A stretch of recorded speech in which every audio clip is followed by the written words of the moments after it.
қадамдарына нұр жаусын. Әрқашан биік белестерді бағындырып, қазақ елінің көк туын көкке көтеретін азамат болыңдар. Таңғы студия бағдарламасына математика елінде жан салмайтын жауабын табар талай сұрақтың.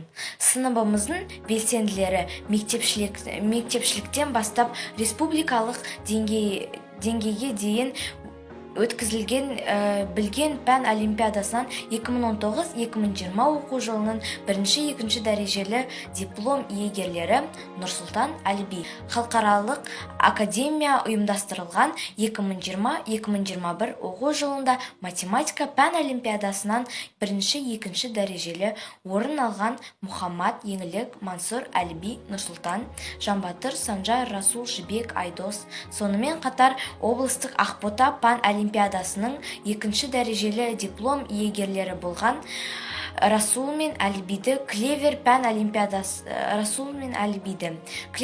олимпиадасының екінші орын жеңімпаздары Айымды Ағылшын тағы да Әлібиді өзінді құттықтаймыз.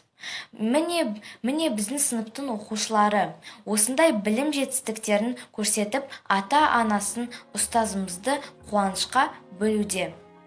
Жасмина, тарыдай болып кіріп, таудай болған біздерді білім нәріне сусындатқан, оң жолымызды танытқан, барша ұстаздар қауымына арналған қандай нақыл сөздерді білетін оқушылардан сұрасақ. Ұстаз болу өз уақытында аялау, өзгенің бақыттың аялау. Ұстазға қарап шәкірт өседі. Ұстазы жақсының ұстамы жақсы. Ұстаз туралы қанша мақтау сөз айтсақ та тауыса алмаспыз.